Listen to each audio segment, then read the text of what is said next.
Hi, I'm Michael Wagner from Education Unlimited, and today we're speaking with Ted Byfield, one of the most important writers and editors in Canada in the last half century or so. He's probably best remembered as the founder and editor of Alberta Report and its family of magazines, which was published from 1973 to 2003.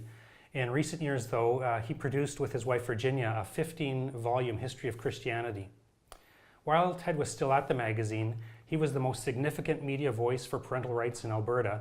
The magazine itself covered educational issues from the perspective of parental rights, and Ted used his weekly column to defend private education, and his columns were so effective, his influence was so effective that he was discussed in the Alberta legislature during the debates over the new Alberta School Act of 1988. Ted, you were one of the founders of the Company of the Cross, and part of the function of the Company of the Cross was to promote Christianity through education.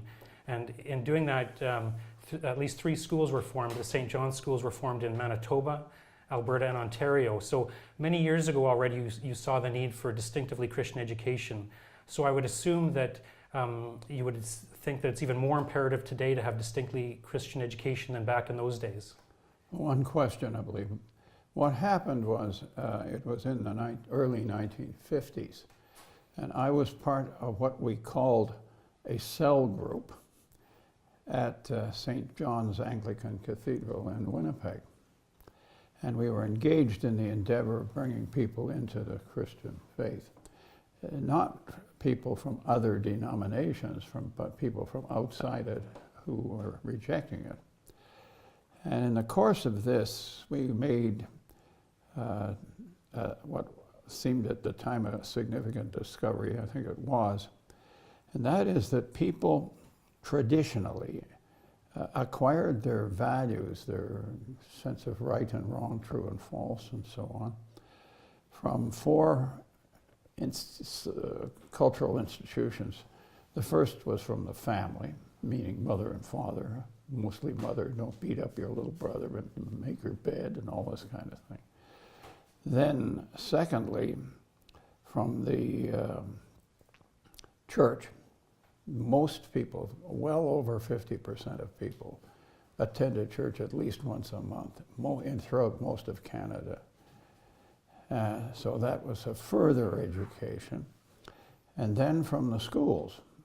And the schools at that time made every effort to reinforce both the family and the church with what the youngster was learning in school. And finally, the media, by which I don't mean just the news media, but the entertainment media and literature, music, that sort of thing. That was the last place where we acquired our values. Now, what had been going on even in the 50s, you could see something happening, and that is that the authority of the first 2, being the home and the church, was receding, and its authority was being usurped very quietly by the other 2, the government through departments of education and so on, and the media. So that it seemed to us that if Christianity is going to survive into the next century, it simply had to focus upon the last 2, education and the media. There should be Christian schools. There were, of course, some. And where there weren't, there should be parental education. It should be made legal and supervised by the government in the sense that an inspector should say, well, this child's being taught how to read and mathematics and that kind of thing.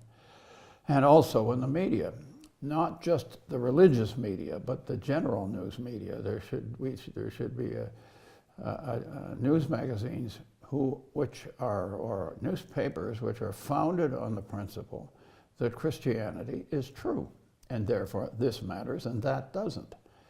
So we proceeded from there to first establish the schools that you mentioned, the St. John's schools, and then the magazines, which was the Alberta Report's first name was St. John's Edmonton Report, named after the church in Winnipeg. So that's how those things came about. I'm sorry to have given you such a long answer, but it was that's the way it happened. No, that's great. That's great.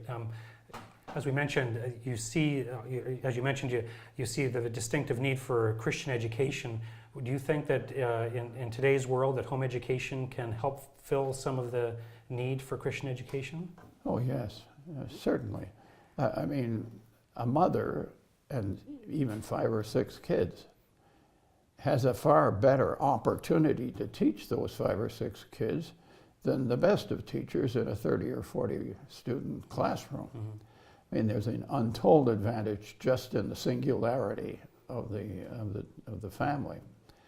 And secondly, the emphasis of the school board, school system, all through this period of the last 70 or 80 years, has changed focus dramatically, and in such a way as to undermine religion and even reason itself, I think,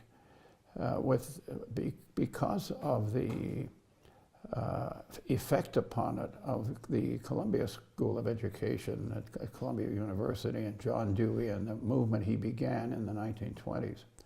And it simply permeated education all through the Western world. And teachers who were devout Christians were adopting this system without realizing what they were doing was undermining their own faith with what was taught. Essentially, his message was that there can be no such thing as an absolute truth, either morally or historically or anything. No one can know anything for sure except in the field of science. So that cultural assumption began to work its way through the schools. The departments of education in the universities, he brought them about. There was no such thing before that. A teacher wanting to be a high school teacher was encouraged to get a BA and pass the usual examinations. But they established departments of education, which you had then had mathematics as taught by the mathematics department of the university, and mathematics is taught by the Department of Education. I won't ask you to decide which was the higher level, but quite obvious.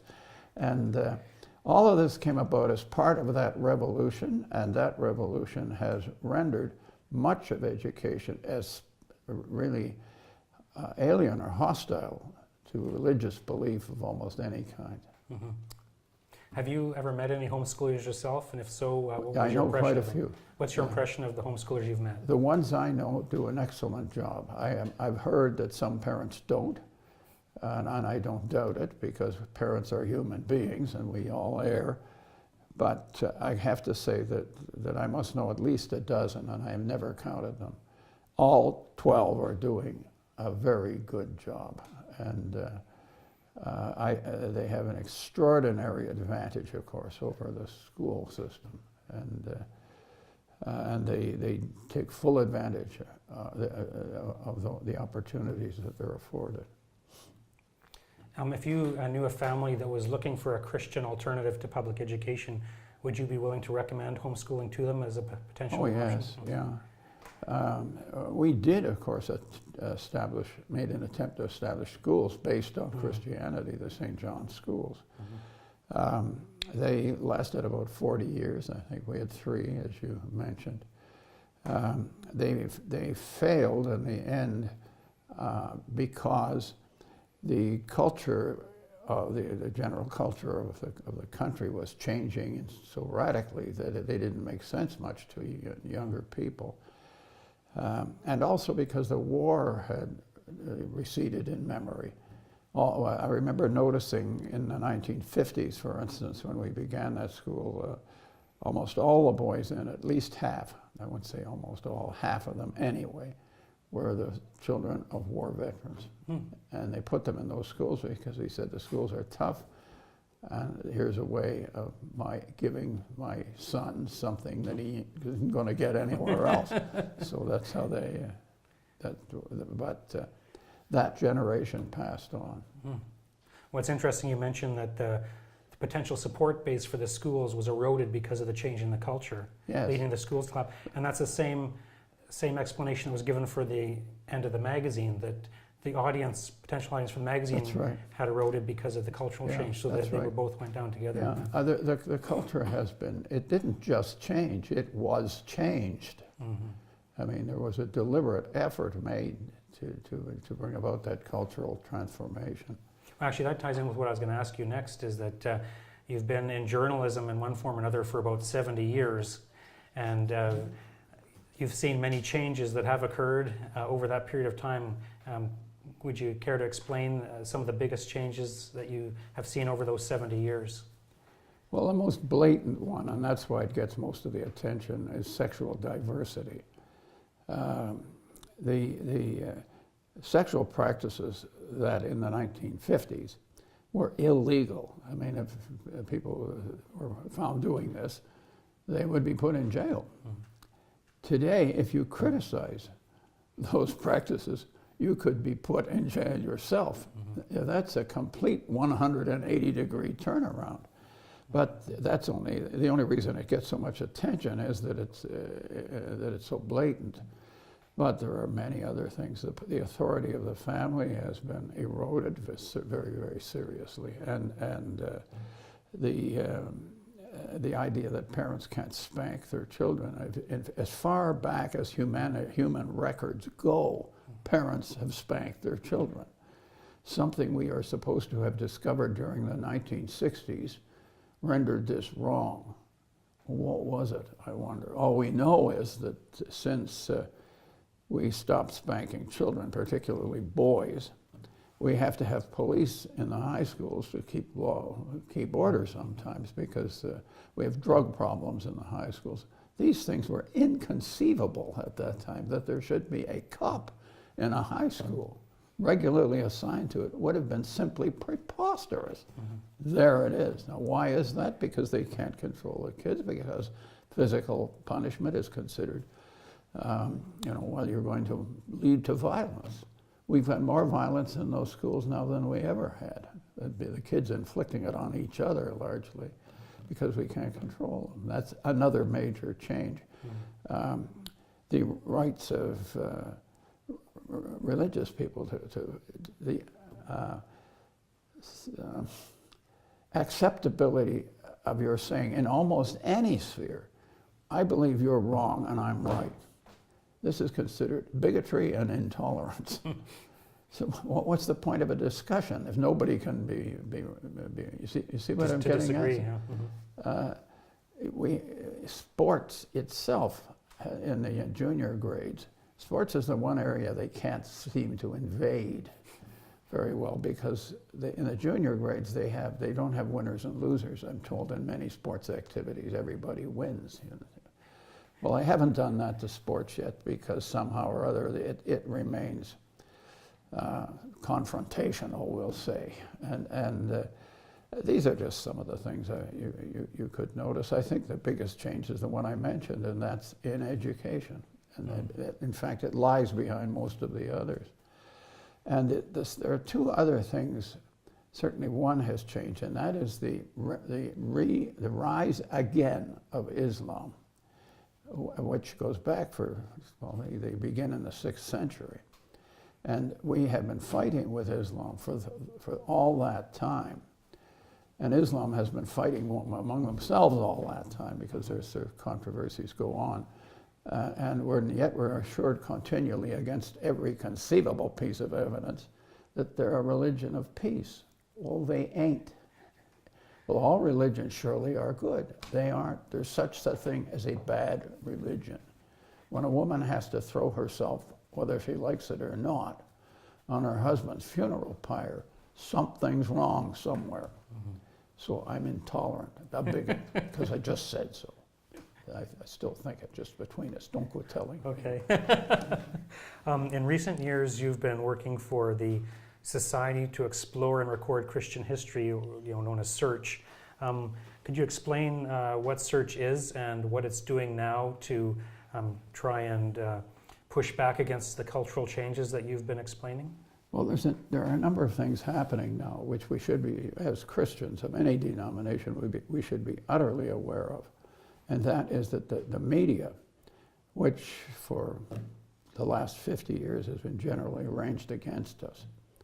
How do we know that? Well, by what they write, by the fact that the religious side of a controversy is usually misstated if it's stated at all, by the fact that the odd survey made of newsrooms finds that about less than 10% or something out of the people even have anything to do with religion. The exhibition, I'm told, I couldn't swear it happened, but I was told reliably, for instance, that when the Supreme Court of Canada brought down its ruling that in effect removed all legal restriction on abortion, the newsroom in the Vancouver province stood up and cheered. Now, what kind of coverage are you going to get at the issue with that going on? Right. So we said there is an opportunity. If you go back and look at these controversies, we've lost so many battles, quite apart. Gay rights and abortion, there's family rights, religious rights. We're consistently losing them. I think one of the chief reasons is it begins in academia, of course, but it generates into the news media, and everybody thinks that way. They think it's the obvious way, it's the only way to think. And this prejudices our case in every theater. So we looked at what's going on, and we realized two things. First of all, the daily papers are disappearing. The New York Times, a book was published last year, which is the sort of citadel newspaper of the print news media in the United States, doesn't think it can stay in business. If you drive in Alberta, I just did this, if you drive from Edmonton to Calgary and you're coming into the city of Calgary, on your left you'll see the great temple, or red brick temple that used to be the Calgary Herald. It has two signs in huge letters, Calgary Herald and then National Post. Underneath, also in huge letters, it says, for sale, meaning the whole building is for sale, because they'll move in with the Sun. They'll both be in the same building. Why are they doing this? Because they have to do it. They can't. Now, this has thrown out of work a great many journalists, some few of whom are Christian. They have spent their lives honing skills with the English language, so that there's a potential represented there. These people would like work. Some of them don't need it. They've been retired comfortably. Most have been retired uncomfortably, and that's one factor. The other factor is that the students cannot be taught to write properly, because the entire setup of a classroom does not lend itself to teaching composition. If a teacher has got an English teacher, say she has 4 classes with 30 kids, and she assigns an essay to be written, she's got to read 120 papers. She can't, no matter how prepared she is to make sacrifices, and they make lots of them. So there are lots of really good teachers, but the system defeats them. So we thought, could we possibly find Christian kids who want to learn to write? And we could do 2 things. We could teach them history from our books. We could set questions for them in the chapters in those books, not fact questions, but questions where they have to think a bit to get the answer. And these answers can be not marked as a teacher would mark them, but edited by an editor whose business would be to turn the student into a competent and, if possible, professional writer. Also, to give him steps through, we publish a daily news bulletin on the web. Feed them in that, teach them to write professionally within that, and get them into the news business. People say, well, why, if the news business is so anti-Christian, would it hire them? Any editor will tell you the first thing he wants to discover when somebody asks for a job is, can this person write? If the answer is yes, they don't even look at his other qualifications on paper. They don't matter to them. If he can write, he's the person we want. If he or she cannot write, we don't want him. So that it's almost as though we are establishing a kind of apprenticeship system, the one that was abandoned in the last century. We are beginning, we have to find these students. We can't do it for nothing. We've got to charge them $300 a volume, so that over a period of 3 or 4 years, they'd be spending about $3,600, I think. That doesn't cover the cost, but we can get people to help with the other attendant costs involved in it. And one by one, we're starting to get students. We conducted the same course in the Christian schools for 6 months to see how to work it and what would go wrong and what right and so on. And we were encouraged. I think 60 kids started it, and about 12 finished it because it's work. But those are the 12 we wanted. Yeah. and they're still in it. They're now into the second year and that sort of thing. So is it going to work? I don't know. But it's sure worth trying, and that's what we're doing. Would you encourage home educating students to enroll in that program? Oh yeah, sure. They're perfect because A, they have their time is quite a bit. It's less restricted in areas which they're not going to be that interested in anyway, and that kind of thing. And secondly, the parent can see the progress of the student quite clearly. When they write essays about 300 to 500 words. Some of them can do one a week. Some take a bit longer. But that editor does not mark the essay. He looks for the distinguishing phrases and so on that the student should be commended for having thought this good phrase and it sells. And then sometimes they will say that this particular sentence doesn't really make sense if you isolate the sentence. Does it? What have I done wrong? Well, they'll show what that is. Other times they'll say, I want you to notice this.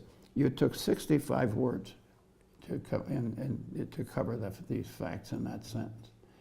Look at this.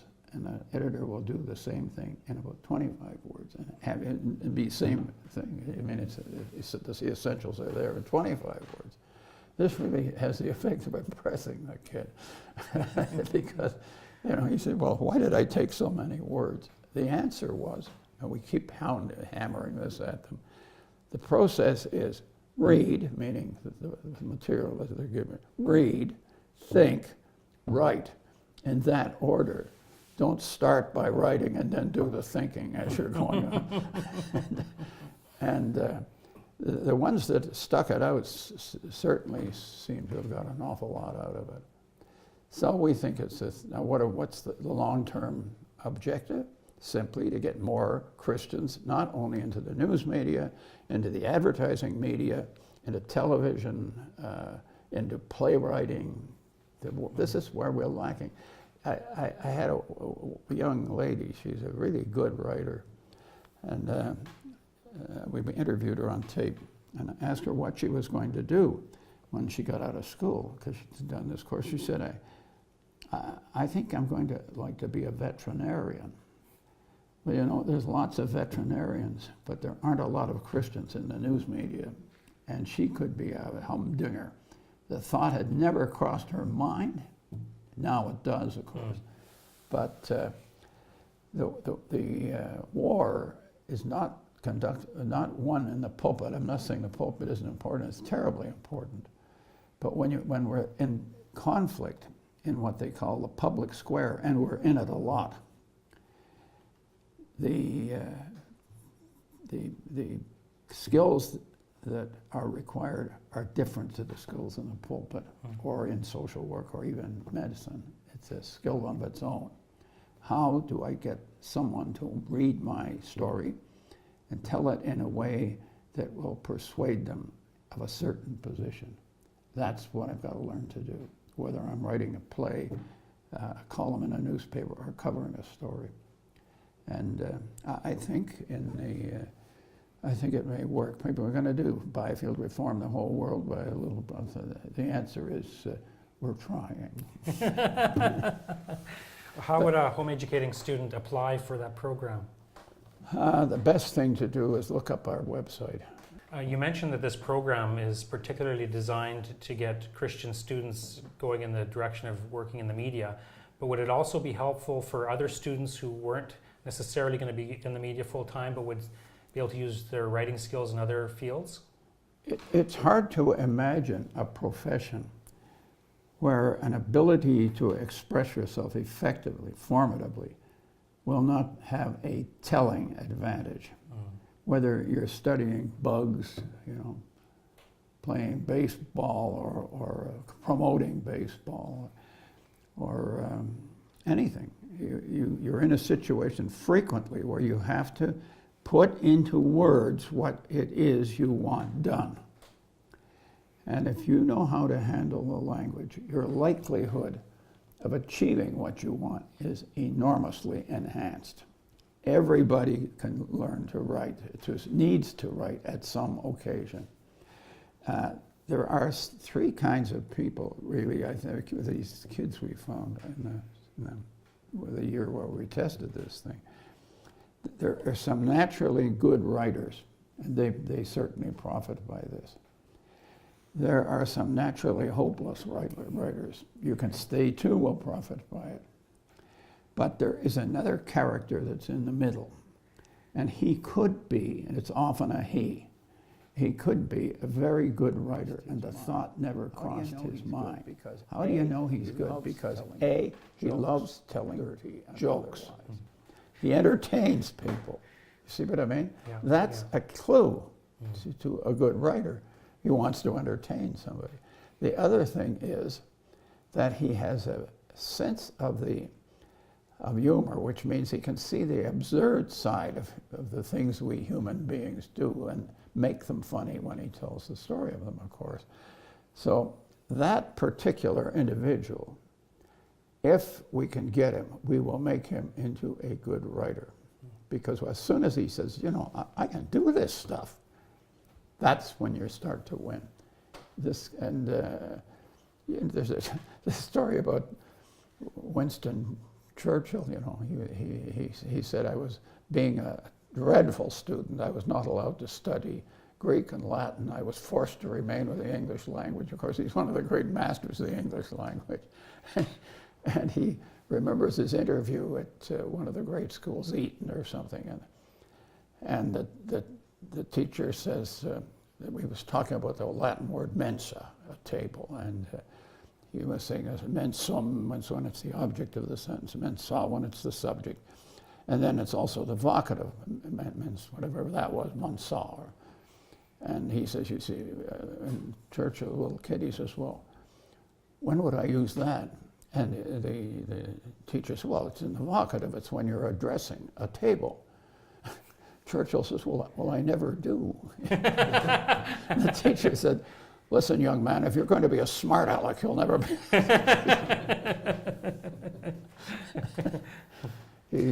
But there was a guy who, once he started to write, the English language is a tremendously powerful weapon, more so than any other. It's got more words in it, it's got more tones and shades of meaning and that sort of thing than anything else. And if you know how to use it, you can reduce people to tears or helpless rage or whatever. It's much more powerful than a gun. So even though the purpose of the program is to prepare people for the media, anybody would benefit from it, like any student, a home-educated student, would benefit from this program regardless, even if they wanted to pursue a different field, is basically. Yes. Oh, yes, of course. The other thing is history, which is also part of it.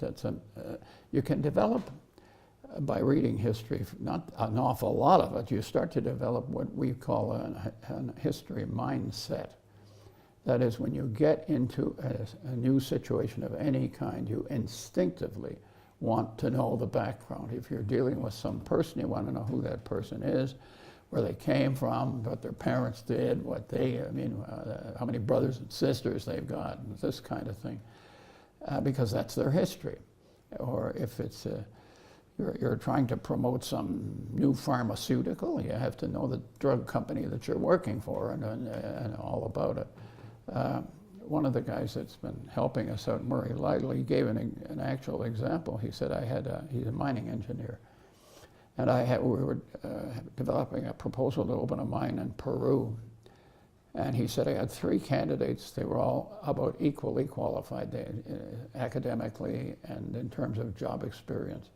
One of them, when I interviewed him, he began to talk about the history of Peru and their relationship to outside investors and the conflicts that had occurred over time and so on. And he said, I was just thunderstruck. I didn't know any of this. And who's going to get the job? He said there was no contest. Why did he do it? Because as soon as the fellow realized this was for work in Peru, he began to look at the history of Peru and the economy of Peru and so on. And that's a habit. And if you read enough history, you get the habit, and you'll use it all through your life.